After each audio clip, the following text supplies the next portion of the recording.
Assalamualaikum dan salam keluarga Malaysia. Berita perdana edisi 2 April. Saya Farhatul Asyati Osman. Dan saya Ivan To. Terima kasih kerana memilih berita perdana. Berikut paparan utama malam ini. Terus cekal harungi ujian COVID-19, rakyat diseru imarahkan Ramadan dengan pengisian bermakna.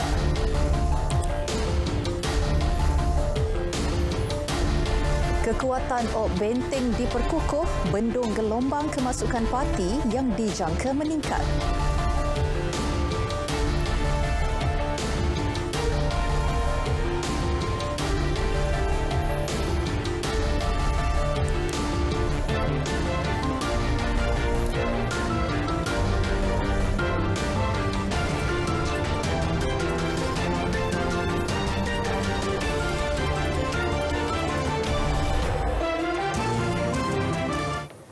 Merapatkan saf untuk menunaikan solat fardu dan tarawih secara berjamaah serta menyemarakkan program Ihya Ramadan tertakluk kepada ketetapan pihak berkuasa agama negeri. Kita percaya ramai yang ingin pulang ke kampung halaman masing-masing untuk menyambut Ramadan kali ini kerana tidak berpeluang menyambutnya pada Ramadan yang lepas. Walaupun kita diberikan pelonggaran, tetapi pemakaian pelitup muka di tempat awam masih diwajibkan. Jangan leka dan terus mengamalkan kawalan kendiri. Ramadan, bulan penuh barakah ini adalah peluang untuk menginsafi diri dan mengumpulkan pahala dengan memperbanyakkan amalan bersedekah. Semoga bulan Ramadan dapat memperkuatkan aspek rohani keluarga Malaysia. Pada masa yang sama, amat penting bagi umat Islam memelihara hubungan bukan sahaja dengan Maha Pencipta tetapi juga sesama manusia. Sekali lagi, saya mengucapkan selamat menyambut Ramadan dan selamat berpuasa kepada seluruh keluarga Malaysia yang beragama Islam. Ramadan disyukuri, insafi diri. Sekian, wabillahi taufiq wal hidayah. Wassalamualaikum warahmatullahi wabarakatuh.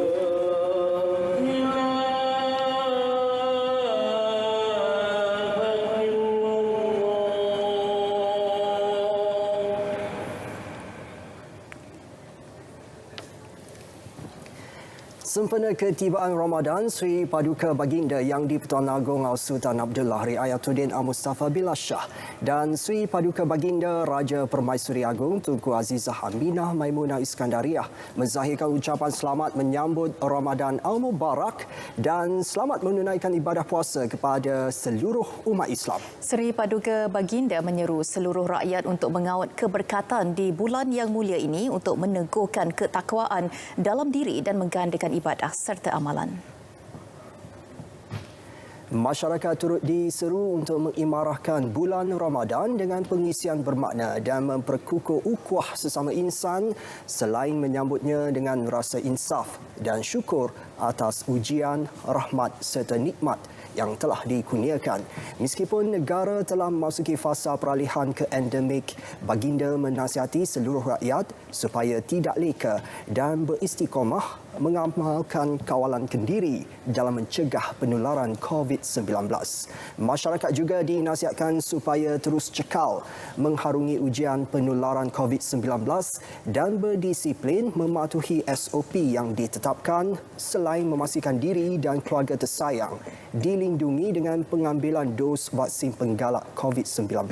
Sri Paduka Baginda berdua turut mengajak seluruh umat Islam mengambil keberkatan Ramadan untuk mendoakan semoga Malaysia terus dirahmati dan dilindungi daripada sebarang bentuk ancaman dan musibah serta penularan COVID-19 dapat diakhiri dengan segera. Malaysia secara rasmi telah membuka sempadannya semalam dengan memangsuhkan beberapa SOP bagi urusan kemasukan pengembara ke negara ini. Ya, tinjauan RTM mendapati beberapa pusat tumpuan pelancong di ibu negara sudah mula dikunjungi pelancong asing selain kehadiran pelancong tempatan. Laporannya bersama Jasmaidi Aruf.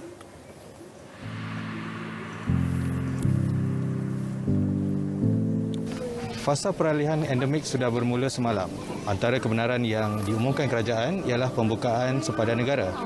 Sudah pasti industri pelancongan yang sekian lama terjejas kembali rancak. Bagi pengusaha pelancongan, sudah pasti mereka menantikan kunjungan pelancong dari luar negara di samping menerima kunjungan pelancong tempatan. Namun, persediaan rapi dari segi aspek pematuhan SOP turut dititik beratkan seiring arahan kerajaan bagi mengelak penularan COVID-19. Kita sebenarnya dah ready daripada awal, yang mana kita persediaan daripada segi SOP, enforcement, penguatkuasaan SOP tersebut, kemudian daripada segi kawalan secara fizikal yang kita jalankan setiap hari untuk mengawal dan untuk memastikan para pengunjung mematuhi SOP yang kita terapkan di sini. Bagi pelancong tempatan, kesedaran mematuhi SOP perlu ada pada setiap individu dalam melindungi diri maupun keluarga ketika melancong. Rakyat Malaysia khususnya telah dibentuk dan telah biasa dengan norma baharu.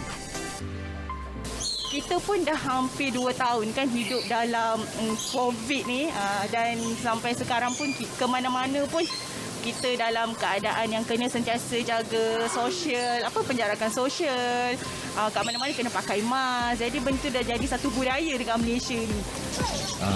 Saya rasa rakyat mungkin rasa ada kebebasan sikit lah, boleh bawa anak-anak berjalan. Itulah, tapi SOP tetap kita jagalah untuk mengekang penularan wabak COVID-19 ni. Menjejakkan kaki ke Malaysia, bermula semalam, pelancong warga Belanda, Johan mengakui proses kemasukan ke Malaysia mudah dan tidak ada sebarang kesulitan. Since yesterday, actually, it's quite easy. No quarantine anymore. I could take a flight from Jakarta in the morning. I had a rapid test at the airport, which is possible. And after that, I was free to go.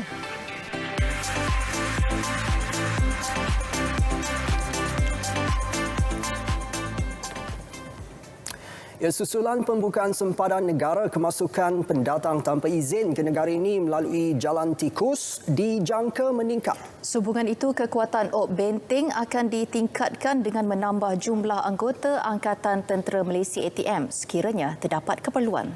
Panglima Angkatan Tentera Jeneral Tan Sri Afendi Buang berkata kajian trend kemasukan pendatang tanpa izin dengan komander lapangan akan dilakukan terlebih dahulu sebelum membuka tindakan susulan.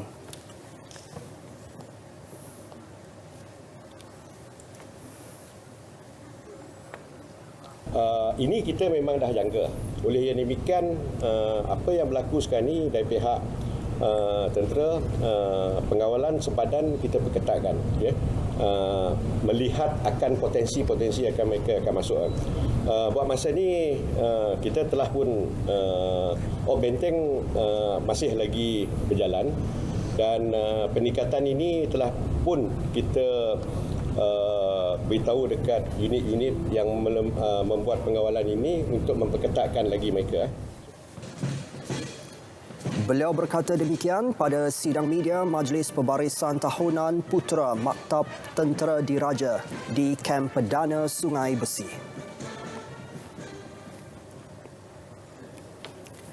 Bukan sahaja menyatukan masyarakat terpisah, fasa peralihan ke endemik merupakan peluang untuk ekonomi negara bangkit semula, terutama keluarga Malaysia yang terkesan dan dihimpit kesukaran sepanjang pandemik. Ya, bagaimana pula komuniti perniagaan? Sudah tentu teruja dan bersedia memanfaat peluang pembukaan sempadan dan mengembalikan operasi perniagaan ke tahap pra-pandemik. Asni Fatin Anwar ada laporannya.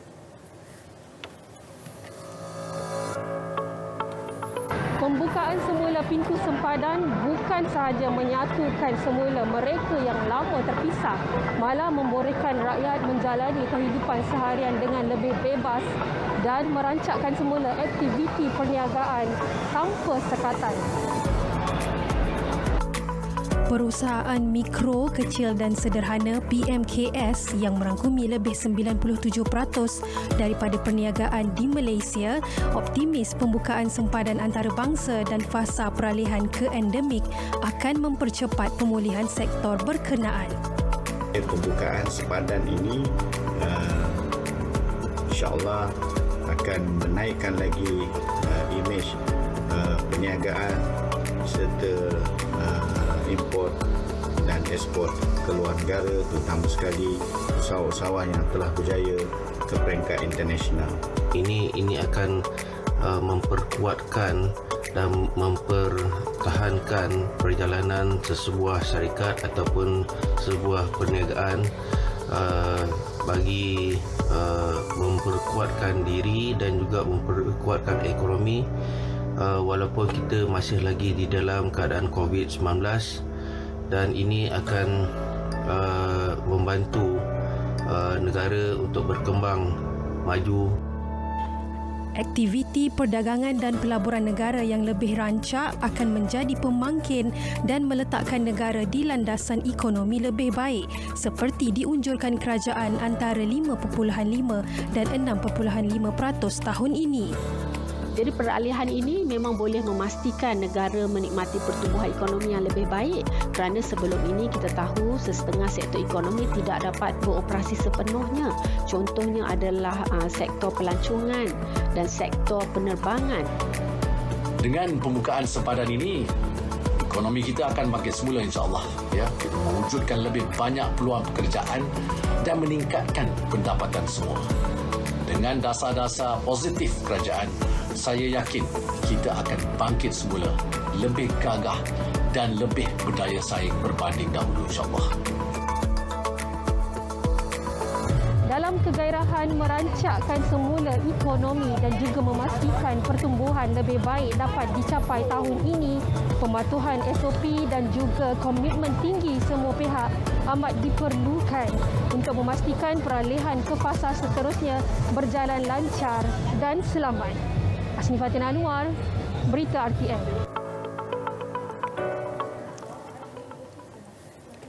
Kerajaan akan mengutamakan giliran jemaah pada tahun 2020 dan 2021 terlebih dahulu untuk mengerjakan ibadah haji tahun ini. Menteri di Jabatan Perdana Menteri Hal Ehwal Agama, Datuk Idris Ahmad berkata, mereka telah diminta membuat persediaan sekiranya disenarai untuk menunaikan ibadah tersebut. Kerajaan juga berharap pihak Arab Saudi dapat memberikan keputusan kuota haji secepat mungkin agar pihak pengurusan tabung haji dapat membuat persiapan segera. Ya, kita mungkin akan utamakan hak yang jamaah 2020, 2021 dulu. Maknanya kita buat jana, kita akan utama mereka dulu. Tahun 2020, lepas penuh yang tu kita masuk 2021. InsyaAllah bersedia, dia orang get ready lah kan. Tunggu, sebab tu kita pun suruh bersedialah. Sepatutnya memang benda tu dah awal, tapi boleh buat itu luar kemampuan kita dan Saudi pun mereka juga mengalami constraint yang sebut tadi, COVID kan, dia baru buka sempadan umrah. Beliau berkata demikian selepas menyampaikan sumbangan Ihya Ramadan kepada masjid, surau, rumah kebajikan serta sekolah pondok dan tahfiz kawasan Bukit Gantang Perak. Sebelum ini, 32,000 kuota haji diberikan buat jemaah Malaysia.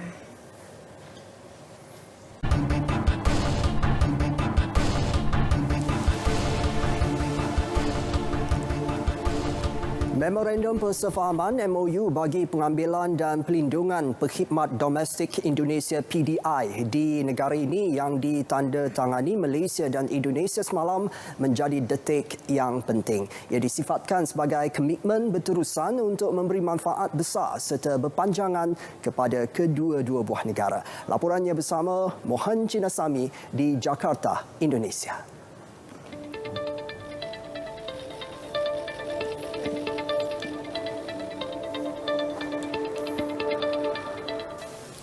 MOU ini akan memastikan Segala proses pengambilan dan mekanisme perlindungan PDI akan dilaksanakan secara komprehensif oleh pihak-pihak yang berkaitan mengikut dasar dan perundangan di kedua-dua negara. Dalam hal ini, saluran kemasukan tunggal bagi PDI ke Malaysia telah dipersetujui hanya menggunakan sistem saluran tunggal ataupun one channel system seperti mana yang terkandung di dalam MOU. Malah intipati yang terkandung dalam MOU PDI tersebut juga merangkumi caruman perkeso, cuti rehat 1 hari dalam seminggu dan jaminan bayaran gaji melalui e-badges bagi menjamin pembayaran gaji tidak lewat daripada 7 hari. Selain itu, aplikasi e-aduan diperkenalkan bagi membolehkan pekerja asing Indonesia membuat sebarang aduan secara dalam talian. MOU PDI juga turut disokong oleh Presiden Indonesia Joko Widodo kerana ia mampu menjaga kebajikan pekerja negaranya. Dengan kehadiran PM Sabri hari ini, saya yakin MOU ini dapat dilaksanakan dengan baik dan saya tidak ingin MOU ini hanya berhenti di atas kertas saja. Semua pihak harus menjalankan MOU ini dengan baik. Selaras dengan MOU PDI tersebut, Kementerian Sumber Manusia pula akan memikul tanggungjawab dalam melaksanakan semua intipati yang terkandung dalamnya. Kita akan mengadakan satu kursus khas untuk semua pekerja asing takkira, sama ada pembantu domestik ataupun keseluruhan. Semua pekerja asing memasuki dalam negara kita akan diberi kursus induksi di mana mereka akan dididik mengenai hak-hak mereka. Pada masa sama, sebagai permulaan, Kementerian Sumber Manusia meminta Indonesia untuk menghantar 10,000 pekerja ke Malaysia sebagai langkah permulaan pelaksanaan MOU PDI.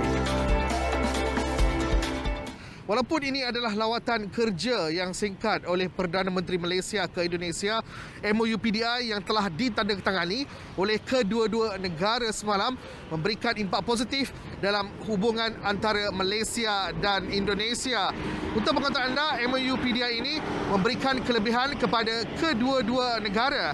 Sebagai contoh, MOU PDI ini akan membantu Malaysia dalam mendapatkan bekalan tenaga buruh asing yang tinggi bagi pembangunan negara. Manakala bagi Indonesia, MOU PDI ini memberikan jaminan keselamatan dan juga perlindungan pekerja Indonesia yang bekerja di Malaysia. Selain itu, MOU PDI ini merupakan titik permulaan kerjasama dalam aspek perburuhan asing di antara kedua negara ketika dunia sedang berdepan dengan wabak COVID-19. Saya, Muhammad Cina Sami bersama juru kamera Muhammad Yusaini melaporkan dari Jakarta, Indonesia.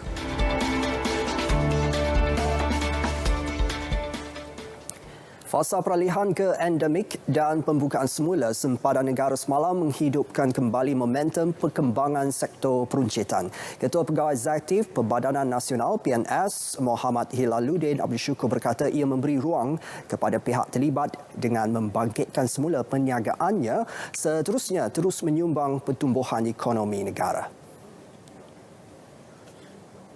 Lepas pembukaan sektor peruncitan ni, kita anticipate permintaan ataupun perniagaan akan menjadi lebih rancak.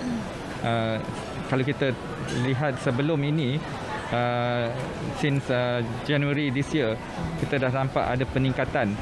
So selepas kita buka balik, kita mengalu-alukan kerajaan punya inisiatif untuk membuka dan kita anticipate peruncitan akan menjadi lebih banyak. Tambah beliau, statistik permintaan untuk sektor itu dilihat meningkat sejak Januari lalu susulan pembukaan sektor ekonomi secara berperingkat.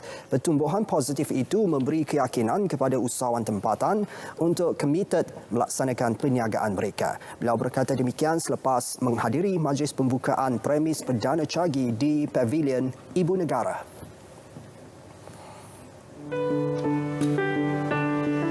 Pengembara dikehendaki menjalani ujian RTK Antigen Profesional di pintu masuk antarabangsa atau di luar pintu masuk antarabangsa dalam tempoh 24 jam. Dan keputusan itu akan dilaporkan oleh MySejahtera oleh pengendali. Sekiranya keputusan ujian RTK profesional adalah positif, maka pengembara dengan vaksin lengkap akan diberikan HSO selama 7 hari. Tetapi kalau mereka ada gejala yang serius, mereka akan dirujuk kepada PKRC ataupun hospital swasta. Bagi pengembara yang tidak lengkap vaksinasi atau tiada vaksinasi dan mereka positif, mereka akan dikenakan HSO selama 10 hari. Sekiranya keputusan ujian RTK antigen profesional adalah negatif, bagi pengembara yang tidak lengkap vaksinasi atau tiada vaksinasi, mereka akan diberi HSO selama 5 hari.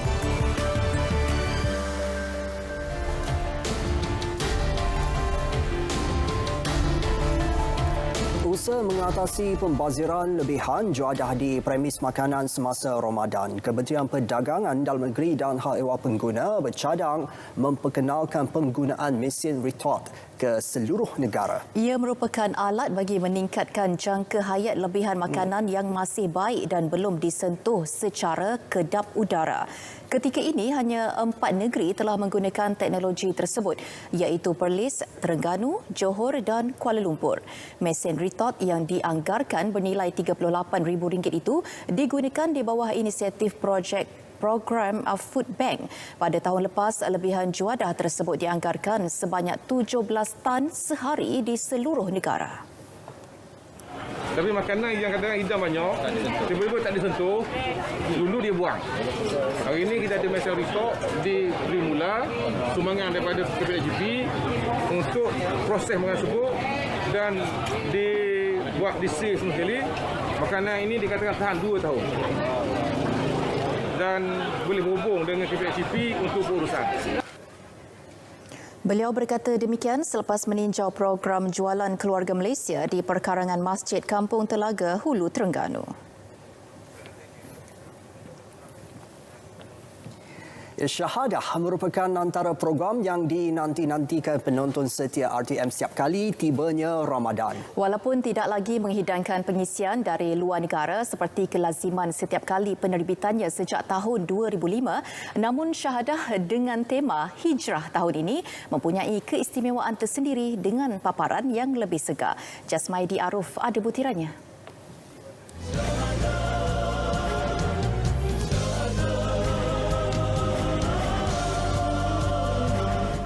Hanya untuk mencari keridaan Allah yang Maha Kuasa. Dokumentari Syahadah edisi ke-16 kembali dengan tema hijrah yang mana ia bakal membawa penonton menyusuri keindahan Islam dalam konteks hijrah yang lebih besar. Dan dokumentari ini juga turut memaparkan asimilasi budaya dan agama dalam komuniti di negara ini. Penggambaran yang bermula sejak Oktober tahun lalu dan berakhir pada hujung bulan Februari tahun ini dilakukan di beberapa negeri mengikut zon yang dipilih, iaitu Zon Selatan, Pantai Timur, Utara, Sabah dan Sarawak. Pemilihan subjek pula masih mengekalkan pendekatan program terdahulu yang memperlihatkan perkembangan sektor pendidikan, ekonomi, gaya hidup, serikandi Islam, konsep halal dan budaya setempat yang dipilih. Mencari local content bukannya mudah. Kita kena cari color story yang betul-betul menarik supaya paparan kita masih juga setaraf seperti program-program terdahulu.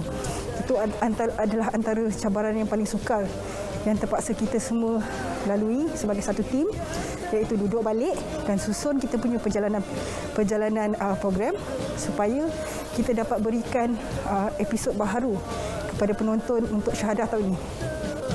Diterbitkan oleh unit majalah dan dokumentari, program ini menggabungkan cetusan idea 12 orang penerbit serta kru produksi yang berpengalaman dan menghasilkan dokumentari dengan visual sinematik yang bermutu, di samping menghidangkan kandungan berilmiah. Untuk penerbitan Syahadah kali ini, kita mengangkat tema hijrah. Pada peringkat pengurusan, kita melihat hijrah ini mempunyai tafsiran yang lebih luas dari segi pemahamannya. Jadinya kita telah menerangkan kepada setiap penerbit untuk mengangkat kandungan-kandungan program yang memberi tafsiran hijrah yang lebih luas kepada penontonan. Syahadah akan bersiaran setiap hari sepanjang Ramadan ini bermula 3 April di 3 saluran RTM, iaitu pada pukul 6.30 petang di TV1, 8.30 malam di saluran berita RTM dan 9.30 malam di saluran TV OK. Penonton juga boleh menonton menerusi portal online RTM Klik dan aplikasi RTM Mobile. Bagi Ketua Pengarah Penyiaran, Datuk Cik Roslan Cik Daud, paparan musim ini membawa kelainan kerana memfokuskan pengisian dari dalam negara. Itulah yang kita katakan kelainan, tetapi kelainan daripada kebiasaan sebelum ini. Selepas pandemik COVID, kita mendalami atau menjelajah produk konten tempatan. Kita mencari apakah kandungan-kandungan yang boleh kita ketengahkan, tetapi masih lagi tidak lari daripada konsep asal. Mewakili program Syahadah, Ketua Pengarah Penyiaran Datuk Cik Roslan Cik Daud dalam majlis penyerahan tajaan yang berlangsung pada 21 Mac lalu telah menerima penyerahan tajaan keseluruhan sebanyak RM100,000 dari pihak penaja. Penonton berpeluang menyertai kuis dan memenangi hadiah utama, hadiah mingguan dan hadiah kuis terkumpul tajaan Garam Sasa, Syarikat Red Sea Industri Sdn Bhd, AET Travel Sdn Bhd, Rabani Production dan Disaji.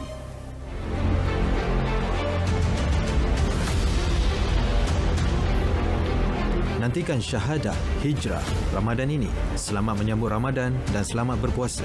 Jasmadi Aruf, Berita RTM.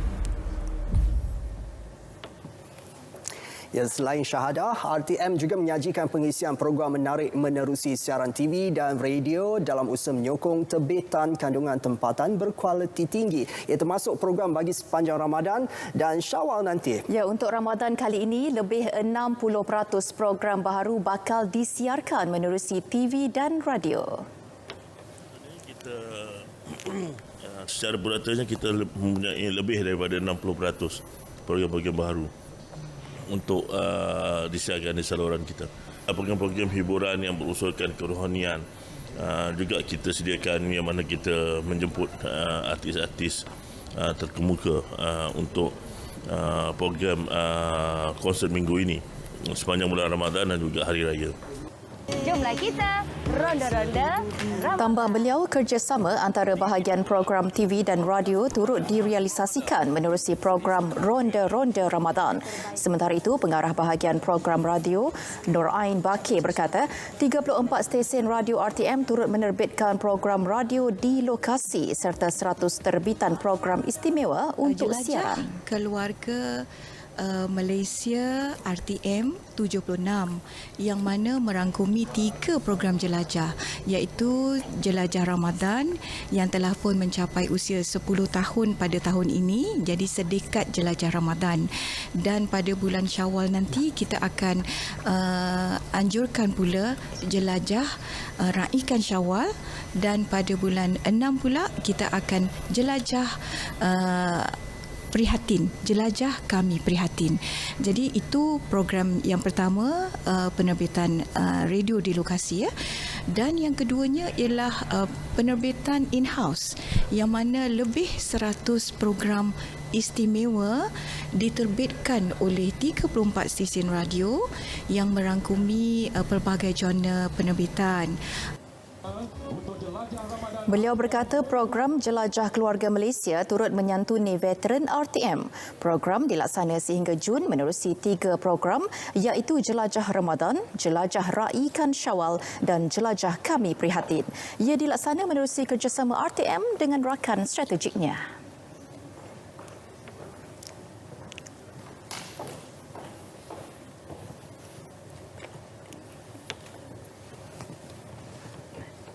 Ya, berita perdana kita teruskan dengan edisi sukan bersama Nazri Fahmi. Silakan.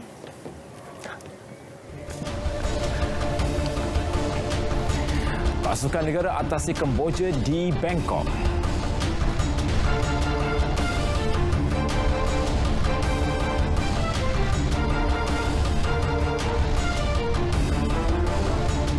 Terima kasih Ivan dan Fahatul. Assalamualaikum, salam keluarga Malaysia.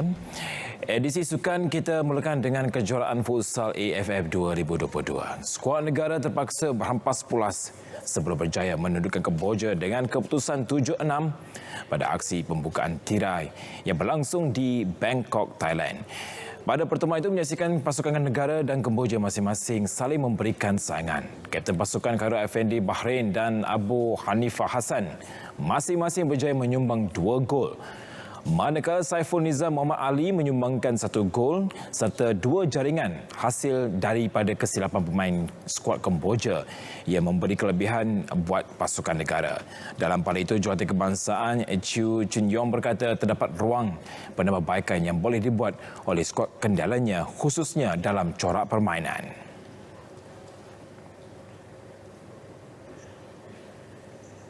You can see today we have a quite close scoring against Cambodia, and all 6 goals all coming from counter attack. Right, so definitely this defending counter attack we need to improve further. Second half we improve better, follow the game plan. That's where we start to get a goal in the second half. But still we're making a lot of marking in the counter attack.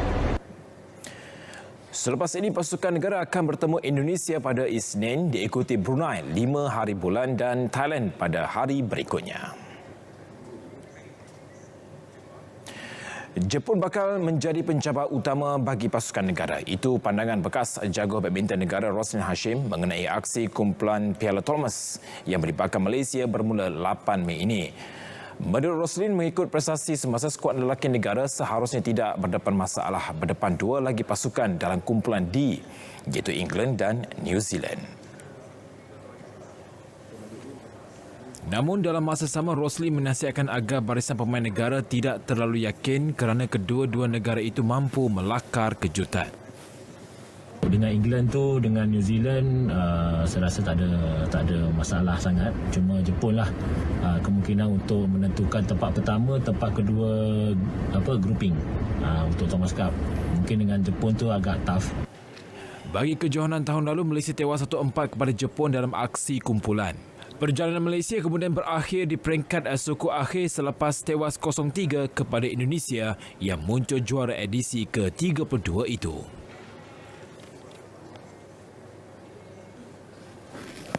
Sementara itu, Roslin menjagakan laluan berliku bakal dihadapi skuad Piala Uber yang diundi dalam kumpulan C bersama tuan rumah Thailand, Denmark dan Mesir. Bagi bekas pemain nombor 1 dunia itu, Thailand dan Denmark bakal menjadi penghalang kemarahan skuad wanita negara.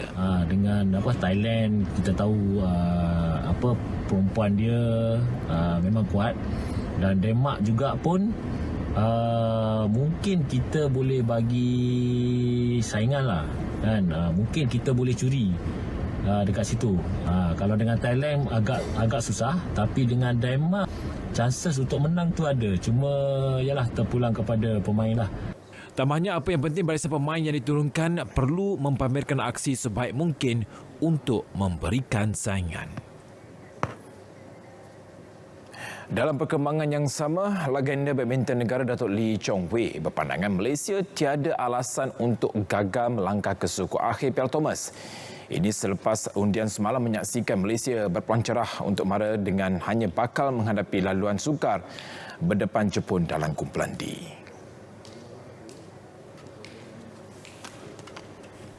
Tidak memperkecilkan kemampuan England dan New Zealand, bekas pemenang pingat perak Olimpik Rio 2016 itu berpendapat prestasi skuad negara kini mengatasi kedua-dua negara tersebut.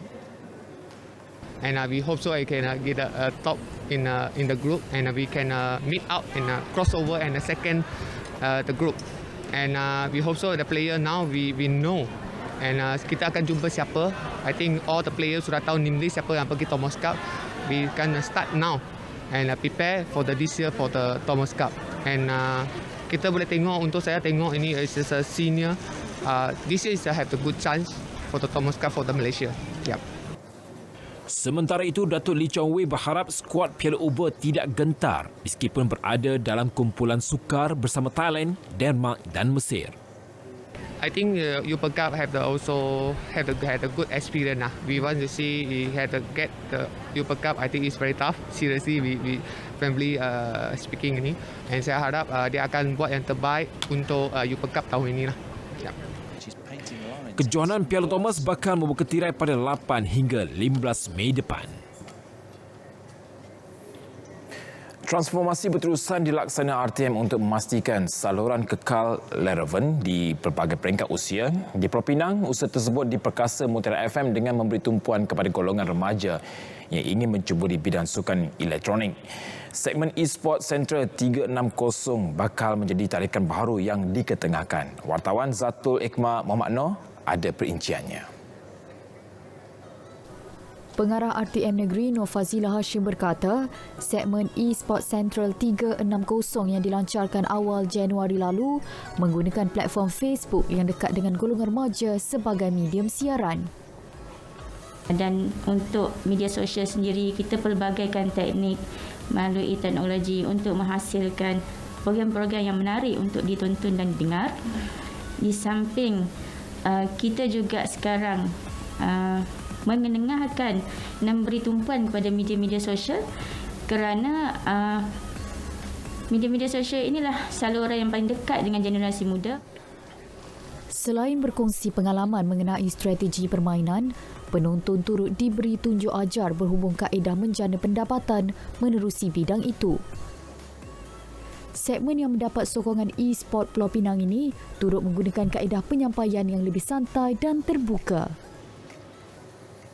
Menjemput pemain-pemain yang terkenal di seluruh negara, gamers lah, untuk sama-sama berkongsi pendapat, berkongsi tips tentang dunia e-sport, berkongsi pengalaman kepada generasi-generasi muda yang mana yang nak memulakan karier e-sport mereka dalam industri ini.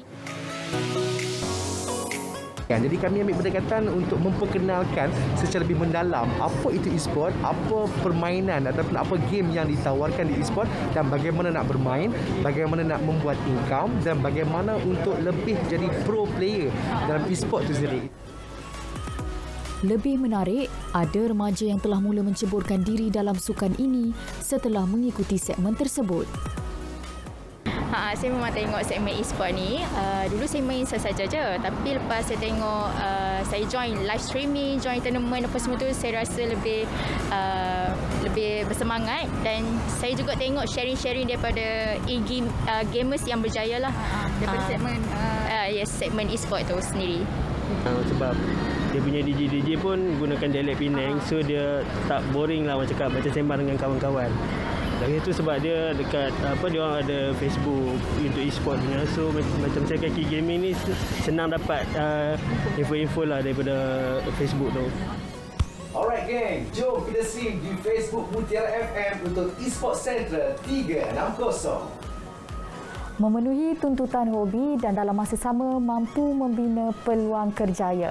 Itu manfaat yang boleh diperoleh menerusi segmen e-sport Central 360. Menerusinya diharap lebih ramai remaja yang dapat membina kerjaya dalam bidang e-sukan. Zatul Ikma Muhammad Noor, Berita RTM. Edisi Sukan 2 April 2022 melabuhkan tiranya. Saya Nazri Fahmi Syukri. Salam keluarga Malaysia dan salam sukan untuk semua.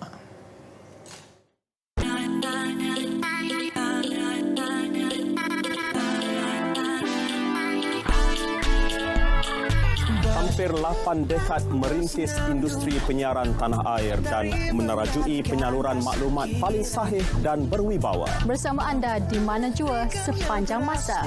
Menyampaikan maklumat tanpa sempadan. Menerajui penyiaran tanah air negara. Semoga RTM komited menjadi medan terbaik penyiaran di Malaysia. RTM, you are the best. Selamat ulang tahun RTM. Selamat ulang tahun RTM ke-76. RTM 76 terus unggul menjadi pilihan rakyat Malaysia. RTM 76 terus unggul. RTM, teman setia anda. I love you RTM. I love you.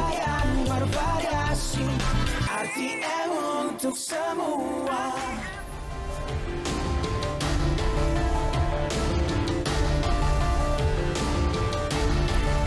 Yang di-Pertuan Agong Sultan Abdullah Riayatuddin Al-Mustafa Billah Shah dan Raja Permaisuri Agong Tunku Haji Azizah Aminah Maimunah Iskandariah disahkan positif COVID-19. Perkara itu diumumkan Datuk Pengelola Bijaya Diraja, Datuk Indra Ahmad Fadli Syamsuddin dalam satu kenyataan media dikeluarkan Istana Negara.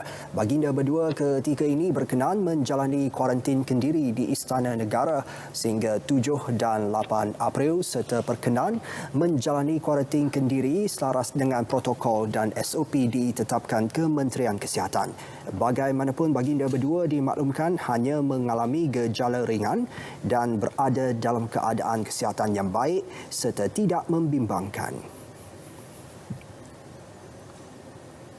Negeri Sembilan, Melaka dan Perlis tersenarai sebagai negeri bahagia oleh Jabatan Perancangan dan Desa Plan Malaysia.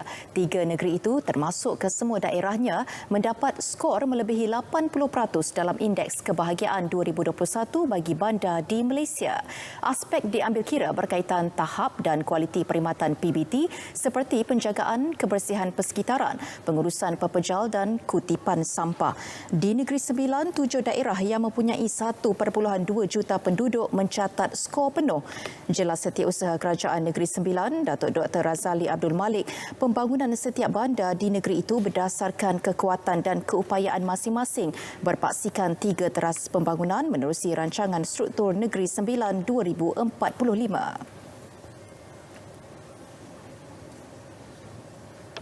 Dalam pada itu, Majlis Bandaraya Melaka Bersejarah MBMB mencapai skor 91.97%. Pelbagai strategi diatur di samping mempertingkatkan kualiti penyampaian dan perkhidmatan kepada masyarakat bagi memastikan Melaka terus mencapai status bahagia. Datuk Bandar MBMB Datuk Zainal Abu berkata, ia merangkumi perkhidmatan di bawah pentadbiran PBT. Antaranya mengambil tindakan segera sekiranya berlaku masalah atau aduan di samping melaksanakan pengindahan kawasan sekitar. Di Perlis pula, Esko Pembangunan Pusat Pertumbuhan Baru Asmaiza Ahmad menyifatkan kemudahan dan prasarana yang ada di negeri itu dengan penduduk lebih 254.7,000 setara dengan negeri lain. Cadangan projek Perlis Inland Port turut memberi nafas baharu kepada Perlis dalam menyokong pembangunan lain di sekitarnya.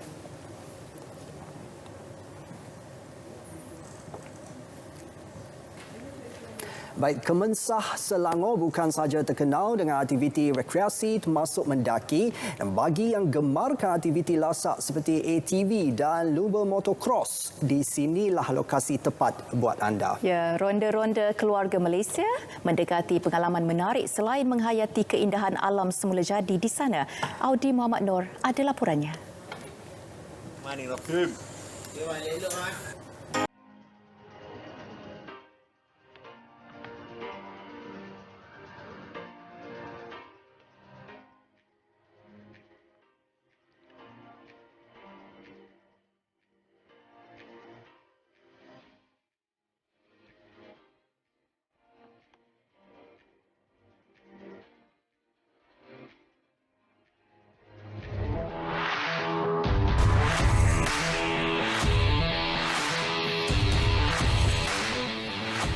Okay, sekarang ni saya dekat Kemensah, itu dekat ATV ZS3 dekat sini. Katanya ada yang lasak yang kata yang menarik lah untuk kita terokkan ialah semua jadi kan. Tapi kita tak tahu nak ke mana. Dan apa kata kat mana dia orang nak colek kita, nak bawa tempat yang menarik dekat sini ni. Bang, ya bang. lokasi dekat mana bang kali ni? Kita akan pergi waterfall Batu Asar bang. So langgaran dia lebih kurang 10 kilo. Masa dia bukan dalam sejam setengah, 2 jam gitu bang. Nak tahu menarik ke tak menarik, ekstrim ke tak ekstrim, jom kita jalan dulu.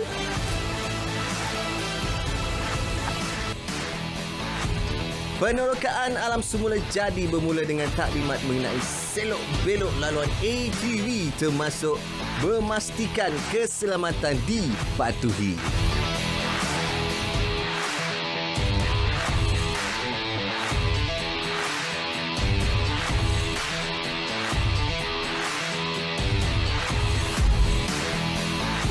Laluan berliku sepanjang trek ATV meredah hutan Kemensah amat mencabar buat saya.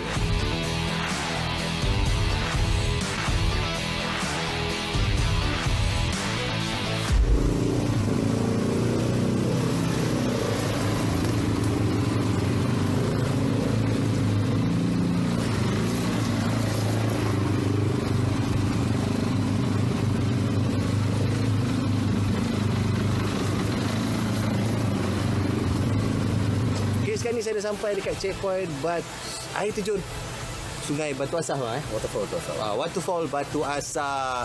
Okey bang, selalunya bang kalau yang pemain yang main untuk ATV ni amatur ni, yang macam saya ni amatur lah katanya, berapa lama bang dia ambil masa nak naik atas ni bang selalu bang? Ya, biasanya kalau like tu beginner ke amator tu lebih kurang dalam 40 minit, sejam kan. Lepas tu dia tengok berapa ramai crowd pula. Kalau sikit tu mungkin laju lah. Kalau ramai tu kadang-kadang sejam lebih sampai. Sejam lebih kan? Lalu berapa pengiring kata yang untuk memastikan keselamatan diorang ni kalau nak main ATV tu tak sampai ke checkpoint ataupun nak main ATV tu lah, berapa pengiring dia? Biasanya kalau guide lah. Guide tu kalau 3 ATV kita akan standbykan 2 guide. Biasanya satu depan satu belakang lah. Safety check lah. Senang kan? Okey, sekarang ni saya nak tengok air terjun tu kat mana. Jom, kita tengok. Sekarang kita tengok air terjun. Jom.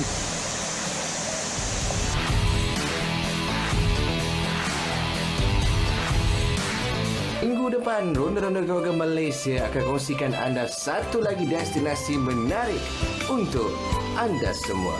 Audi Mawano, Berita RTM.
Sedih dan pasrah, kereta mewah Ferrari yang baru dibeli dipandu pun kurang daripada 3 km. Sudah rosak akibat kemalangan. Kesedihan pemilik pasti berganda bila memikirkan berapa pula agaknya kos baik pulih kereta idaman itu. Kita saksikan dalam hashtag malam ini. Sebuah kereta model Ferrari yang baru dibeli dan dipandu kurang 3.2 km remuk akibat kemalangan. Kereta mewah itu mengalami kerosakan teruk dalam nahas di St. Auckland Way, Derby di United Kingdom. Bagaimanapun pemandunya selamat dan tidak mengalami kecederaan. Kereta Ferrari tersebut kemudian dialihkan dari lokasi kejadian dan pemandunya pasrah dengan apa yang berlaku. Sepasang suami isteri di India terkejut apabila bayi mereka yang disangkakan kembar dilahirkan dengan 2 kepala dan 3 lengan. Kelahiran mengejutkan itu berlaku di sebuah hospital di Ratlam, Madhya Pradesh, India. Shaheen dan Sohail Khan pada awalnya dimaklumkan bakal menerima sepasang kembar sewaktu kehamilan. Bayi yang diberikan nama Indor itu sedang menerima rawatan dan berada dalam keadaan kritikal. Dan ini pula apa reaksi anda apabila hidangan ikan bersama hirisan limau nipis, mi dan sayur-sayuran tiba-tiba bergerak. Lebih mengejutkan, ikan tersebut dilihat membuka mulut dan menggigit batang penyepit makanan. Itulah yang berlaku di sebuah restoran di Toyokawa, Jepun, dan video kejadian pelik itu dikongsi Instagram Takahiro 4601. Perkongsian yang meraih lebih 17,000 tanda suka itu mengundang rasa aneh warganet yang mahu hidangan makanan mentah perlu dihentikan.